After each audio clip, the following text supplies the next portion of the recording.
Vandaag het tweede en tevens laatste deel uit de presentatie, afstudeerpresentatie van de heer Ryan Badal. De heer Badal is PTC-student en die heeft voor het afstuderen wegdek tot niveau nader bekeken en ook nog zijn bevindingen als afstudeeropdracht gedaan. Hij heeft er dan een presentatie gehouden. Wij hebben u gisteren het eerste deel gebracht en vandaag het tweede deel uit deze interessante afstudeerpresentatie van de heer Ryan Badal. Goed, het ontwerpverkeer heb ik dus ook berekend. Dus wat er rijdt allemaal op TLF rechts, want ik heb hiermee dan bepaald wat de gelaagde constructies zou moeten zijn voor TLF rechts. Gebleken is dat er een heleboel 5-assige trucks, de houttrucks, rijden vanuit MLK richting de Sir Winston Churchillweg. En deze heb ik dus als ontwerpverkeer gebruikt en ook de 3-assige trucks. Ik heb dus gekeken naar de drugsbereden rijstrook en op basis daarvan de schadebeelden en ik ben gekomen op een ontwerpverkeer van 6.430.000 aslasten van 8 ton. Dat is ook gelijk aan 900.000 aslastherhalingen van 13 ton. Ja? Oké, op basis van mijn ontwerpbelasting heb ik dan 2 verhandelingsalternatieven uitgewerkt voor TLF rechts. En dat is gedaan middels technische norm Ausroos. Het verschil in deze 2 alternatieven zit er hier. Je hebt dus 12 cm asfalt hier en 30 cm basecourse. En de andere opbouw bestaat dus uit 9 cm asfalt, 15 cm basecourse als reflectielaag en 20 cm zandcement stabilisatie.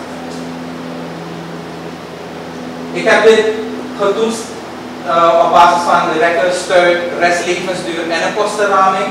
En ik ben gekomen op een keuze voor een alternatief voor het ontwerp. En dat is dus met zandcement stabilisatie. Het alternatief met zandcement stabilisatie heb ik dus dan gekozen als voor de gelaagde constructie van de weg. Als we kijken naar het dwarsprofiel, het bestaand dwarsprofiel, zoals ik al had uitgelegd in de tweede slide, is de wegverharding 6 meter breed, de bermen zuidelijk 1 meter tot 3 meter en noordelijk 4 tot 6 meter. Gebaseerd op de functionaliteit van de weg heb ik dus gezegd dat deze weg behoort tot een gebiedsontsluitingsweg. En volgens ISTS een wijktoegangsweg. En zou ik dan deze moeten verbreden naar 6,5 meter conform de norm. En voor de zuidelijke berm heb ik dus dan een uitbouw met constructies ontworpen. Hierop kom ik nu. Ik heb dus met behulp van MSTEP de bestaande situatie van de bermen en de afschuiving eigenlijk getoetst op stabiliteit. En gebleken is dat alle 3 profielen, dus waar de sonderingen zijn gedaan, zeer instabiel blijken te zijn. Dat ziet u voor K050, dat is ernstig instabiel. MSTEP voor K0 plus 550 ook instabiel. En ook voor K1 plus 600 ook instabiel. Voor alle 3 constructies, dat we zeggen dan voor de hele weg, moet ik dan stabiliteitsvoorzieningen voorschrijven. Goed, ik heb dus een ontwerp gemaakt voor K050 met een verankerde damwand. Een damwandconstructie die 11 meter lang is en de verankering die dus in de berm plaatsvindt, maar met een verbreding van 4 meter. Dit zou dus stabiel blijken te zijn. Bij K0550 zou een uitbouw van de berm al voldoende zijn, waarbij ik dus zeg dat er een uitbouw van 4 meter boven berm breedte voldoende is. En hetzelfde geldt voor K1 plus 600, waarbij dus dan ook een uitbouw voorgeschreven wordt. Samenvatten, ik zeg dus dan van K0 tot 250, dat is vanuit Churchillweg naar 250 meter naar binnen. Zou dit dan een oplossing moeten zijn? 11 meter staat voor stabiliteitsvoorziening natuurlijk. 11 meter staat de dam met verankering. En let wel, de berm moet dan ook uitgebouwd worden naar 4 meter. En van 250 naar het einde van de weg, dus tot naar de Martin Luther Kingweg. Een uitbouw van de berm met een bermlengte van 4 meter op een tarief van 1 staat op 2. Zo ziet het dus in het dwarsprofiel eruit. Omdat ik dus een verbreding heb voorgesteld, dan ziet u hier dat ik de onderfundering dus heb verbreed. En dit is dus de constructie met de stabiliteitsvoorziening met een verankerde damwand. Ja. Hier is dus het tweede gedeelte van de weg, waarbij dan een uitbouw van de berm wordt voorgesteld. Met een 4 meter berm en een taluut van 1:2. Voor het ontwerp van het kruispunt TLF met MLK heb ik dus reeds aangegeven dat ik 2 alternatieven heb uitgewerkt. Eén is dus een 2-strooks O-fonde en de andere is een turbo O-fonde. Ik moest naar de O-fonde gaan vanwege de afstand tussen de zijwegen, de Clivo-kanaal links en rechts. En om alle 3 kruispunttakken aan te sluiten, moest ik dus het middeneiland verbreden en een O-fonde van maken. Dit heb ik dus geanalyseerd en ik heb dus de zaak ook overwogen welke nou geschikt zou zijn voor dat kruispunt, en dat heb ik met een multicriteria-analyse gedaan. Dat ziet er als volgt uit. Ik heb 3 hoofdbeoordelingscriteria gehanteerd. Eén is de verkeersafwikkeling, waarbij ik heb uitgerekend voor de 2-strooks O-fonde en de turbo O-fonde de capaciteit en verzadiging. Dat is met de methode van Bovi gedaan. Verkeersveiligheid heb ik bekeken, waarbij ik de ontwerpsnelheid op de O-fondes heb berekend. Ik heb ook de conflictpunten geanalyseerd. De ruimtelijke uitvoerbaarheid van die O-fondes heb ik bekeken, waarbij gekeken is naar conflicten met panden en dergelijke. Wat in geel is, dat is dus de turbo O-fonde, dat heeft het hoogst gescoord. En op basis daarvan heb ik dus gekozen voor de uitvoering van de turbo O-fonde. Dat ziet er als volgt uit. Aan deze kant Paramaribo en die kant Paranam. En hier zie je dus de aansluitende rijtakken, de vertakkingen van de verschillende wegen die erop aansluiten.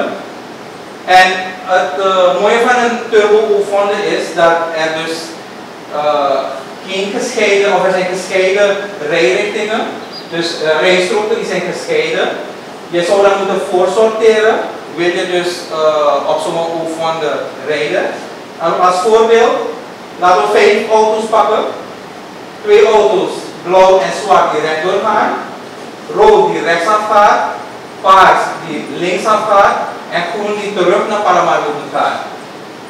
Als ze zouden moeten rijden, zie je dus dat blauw en zwart, om rechtdoor te gaan, gewoon in beide rijstroken zouden kunnen rijden. Kunnen voorsorteren. Groen zou dan, omdat hij terug naar Paramaribo moet gaan, zou hij dan in de rechter rijstrook moeten zitten. Om rechtsaf te gaan, moet je dan wel ook in de rechter rijstrook voorsorteren. En om linksaf te gaan, moet je dan in de linker rijstrook voorsorteren. Dat is het principe en dat geldt ook voor de andere zijde van de weg. U ziet dat ik dan ook dubbele toeritten en afritten voor de hoofdstroom heb ontworpen. Dat is dus gewoon van de norm. Maar voor het Clivo-kanaal zijn enkele rijstroken. Ja? De afmetingen voor de turbo-O-fonde zijn als volgt. De binnenstraal is 12,75 meter. De buitenstraal 22,75 meter. Rijbaanbreedte van 9 meter. Aansluitbogen op de toerit 12 meter. Op de afrit zijn die aansluitbogen 15 meter. De breedte voor de toerit en afrit 4,5 meter. Om dit te realiseren, en hier heb ik hem geplaatst op de bestaande situatie al daar, waarbij ik dus heb gekeken naar de conflictpunten al daar, heb je dus de volgende zaken waarmee je rekening moet houden. De verplaatsing van de markt zit dus hier. En het pand aan de overzijde moet dus geschieden. En het verlengen van de duikers, de bestaande duikers, die lopen dwars onder het Martin Luther Kingweg. Als je dus dit ook wilt realiseren, dan betekent dat ook dat een gedeelte van het kanaal, waar dus aan settingen onderhevig kan zijn, dan gaat dat opgevuld moeten worden en dan is er dan overkruisingsconstructie voor noodzakelijk. Ja? Goed, concluderen. Ik heb dus voor de verkeersfunctionaliteit van TLF rechts bepaald dat die afgeleid dat die valt onder de gebiedsontsluitingsweg voor CRW, een wijktoegangsweg voor ISTS. Het ontwerpverkeer is gebaseerd voor de LFRS is gebaseerd op 6.340.000 aslasherhalingen van 8 ton. Ik stel ook een volledige rehabilitatie van Toegivoorrechts voor, conform het laagdikteontwerp met zandcementstabilisatie, basecoats en asfaltbeton. De stabiliteitsmaatregelen die ik voorstel voor de zuidelijke berm en het wegbed, aanliggend wegbed, zijn voor de eerste 250 meter verankerde damwanden. Voor de rest van de weg 1500 meter uitbouw van de berm. En voor de kruising met TLF en met MLK stel ik voor het toepassen van een turbo-oefwonder. Enkele aanbevelingen die ik heb. Het westelijk gedeelte van TLF-rechts is dus nog niet ontworpen. Ik heb dus het oostelijk gedeelte ontworpen. Dat zou nog gedaan moeten worden.